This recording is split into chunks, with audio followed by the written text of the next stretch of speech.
ចាជំរាបសួរពុកម៉ែបងប្អូនចាថ្ងៃនេះខ្ញុំមានចាដៃអកម្មមួយដែលចង់បញ្យល់ចាឲ្យបងប្អូនដឹងអត្ថន័យប៉ុន្តែមុននឹងបញ្យល់ខ្ញុំសូមឆ្លើយខមមិននេះបន្តិចណាចាឈ្មោះម្ចាស់ខមមិនឈ្មោះចាដាវីតនឹកអ្នកក្មេងបែកចាហើយខមមិនថាចាលើកំណត់ទេបើគ្មានកំណត់ទោះដៃមិនក៏រកស៊ីមិនកើតដែរយកតែអបិយជំនឿមនុស្សល្ងងមកនិយាយអ្នកជឿចេះតែជឿហើយចាខ្ញុំគ្រាន់តែឃើញចាឈ្មោះចា account របស់ប្អូនហើយចាខ្ញុំដឹងថាកម្រិតចានៃសិលធម៌ប្អូនប៉ុណ្ណាទៅហើយណាប្អូនថាប្អូនអ្នកមានកម្រិតអញ្ចឹងខ្ញុំចង់ដឹងថាតើកម្រិតរបស់ប្អូនសប្តាហ៍ថ្ងៃវាវិវត្តដល់ណាហើយតើប្អូនរកឃើញផ្លូវនៃជីវិតរបស់ខ្លួនឯងហើយឬនៅប្អូនមានសមត្ថភាពអាចរកលុយចាយខ្លួនឯងបានហើយឬនៅប្អូនមានសមត្ថភាពជួយក្រុមគ្រួសារហើយឬនៅប្អូនមានសមត្ថភាព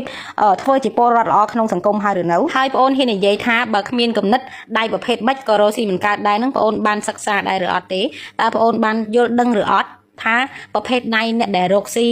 ដៃប្រភេទម៉េចប្រភេទដៃអ្នកដែលមានជំនាញដៃប្រភេទម៉េចប្រភេទដៃអ្នកដែលមានបញ្ញាដៃគេប្រភេទម៉េចហើយប្រភេទដៃដែលអត់បញ្ញានឹងដៃគេវាប្រភេទម៉េចហើយបងអូនហ៊ាននិយាយទៀតថាវិជាមើលបាតដៃនេះគឺជាអបិយជំនឿមនុស្សល្ងងខ្ញុំចង់សួរបងអូនថាអញ្ចេះបងអូនដែលដឹងទេបងអូនដែលឮទេបងអូនដែលសិក្សាទេបងអូនដែលស្គាល់ទេថាវិជាមើលបាតដៃនេះគឺគេល្បីទូទាំងពិភពលោកគឺជាវិជាដែលគេទទួលស្គាល់ទូទាំងពិភពលោកដែលគេអាចមើលដឹងអំពីអត្តចរិតមនុស្សដែលគ្រាន់តែមើលខ្នងដៃស្បែកនៃដៃទម្រង់នៃក្រចកហើយនឹងទម្រង់នៃបាតដៃមើលដឹងអំពីអតីតកាលមើលដឹងអំពីបច្ចុប្បន្ននិងអនាគតដូចគ្នាសូម្បីតែការមើលមនុស្ស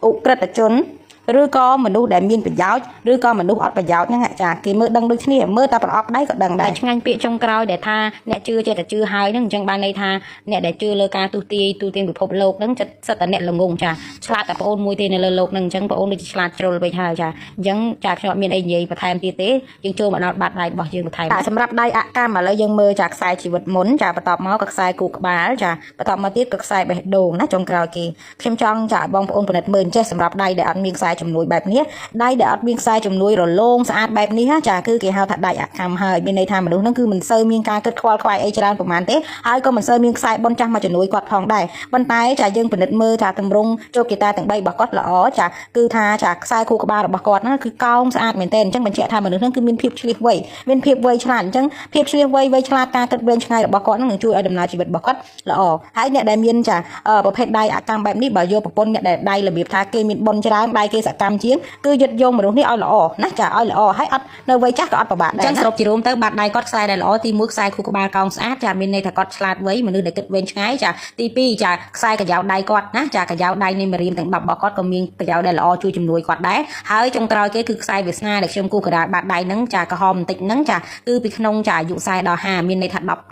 ពេល10ឆ្នាំគឺគាត់មានឱកាសក្នុងការរកលុយច្រើនខ្សែវាសនាគាត់អណ្ដែតហើយបើក្នុងអាយុនោះខ្ញុំនិយាយចឹងករណីដែលគាត់បានយកប្រពន្ធដែលជួយជំនួយគាត់ទៅទៀតនោះចាខ្សែដៃគេមានបុណ្យគេទៅទៀតចាជួយជំនួយគាត់ក្នុងអាយុ40ហើយ50ហ្នឹងចារឹតតែគាត់ល្អខ្លាំងទៅទៀតនៅក្នុងអាយុដែលគាត់ខ្សែវាសនាដែលឡើងហ្នឹងអញ្ចឹងគឺតែធ្វើឲ្យម្ចាស់បាត់ដៃអត់ប្របាក់ទេនៅវ័យចាស់ណាចាជំរាបសួរពុកម៉ែបងប្អូនថ្ងៃនេះខ្ញុំមកបង្ហាញអំពីប្រភេទបាតដៃដែលមានបានដោយសារការរកស៊ីណាចាហើយខ្ញុំក៏មកឆ្លើយអំពី comment ដែលគាត់ comment បានសួរដែរណាច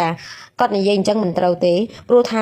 ាយកប្រទេសពីរមកប្រៀបធៀបគ្នារឹតតែមិនត្រូវទៅទៀតណាព្រោះប្រទេសរបស់យើងគឺទទួលរងនៅភ្លើងសង្គ្រាមហើយទើបតែបានធូរស្បើយនៅឆ្នាំកៅជាងនេះទេហើយសម្រាប់ប្រទេសសិង្ហបុរីវិញអត់មានទទួលរងនៅភ្លើងសង្គ្រាមទេហើយចោះគាត់មានឆ្ងល់មកចំណុចទៀតឬអត់ថាចេញពីភ្លើងសង្គ្រាមមកម្នាក់ដៃទទេដូចតែគ្នាទេប៉ុន្តែហេតុអីមកដល់បច្ចុប្បន្ននេះនៅតែមានអ្នកក្រហើយនៅតែមានអ្នកដែលរកស៊ីមាននោះក៏ដោយសារតែសម្ពាយបុណ្យមនុស្សយើងដែលស្ពាយមកគឺខុសគ្នាអញ្ចឹងហើយដែលនាំឲ្យបាតដៃមនុស្សយើងក៏ខុសគ្នាដូចគ្នាដែរហើយសម្រាប់ការអានបាតដៃនេះគេអាចមើលបានដឹងអំពីគ្រប់រឿងដោយសារតែបាតដៃមនុស្សយើងជាកន្លែងដែលកត់នៅជីវប្រវត្តិរបស់យើងពីអតីតបច្ចុប្បន្ននិងអនាគតមើលដឹងថាមនុស្សហ្នឹងមានសម្ពាយបុណ្យឬអត់ហើយមើលដឹងរឿងជាច្រើនទៀតចាអញ្ចឹងខ្ញុំអត់មានអីបកស្រាយបន្ថែមទៀតទេខ្ញុំនឹងចាបង្ហាញទៅលើបាតដៃដែលខ្ញុំចង់លើកមកបង្ហាញណាចាដំបូងយើងពិនិត្យមើលខ្សែជីវិតរបស់គាត់គឺកោងស្អាតបែបនេះបន្ទាប់មកក៏ខ្សែខួរក្បាលចាបន្ទាប់មកទៀតចុងក្រោយគេគឺខ្សែបេះដូងណាចាសម្រាប់បាតដៃដែលមានខ្សែមានបានដោយសារការរកស៊ីគឺវាមានខ្សែទី1គេហៅថាចាខ្សែនេះគឺគេហៅថាខ្សែអាជីវកម្ម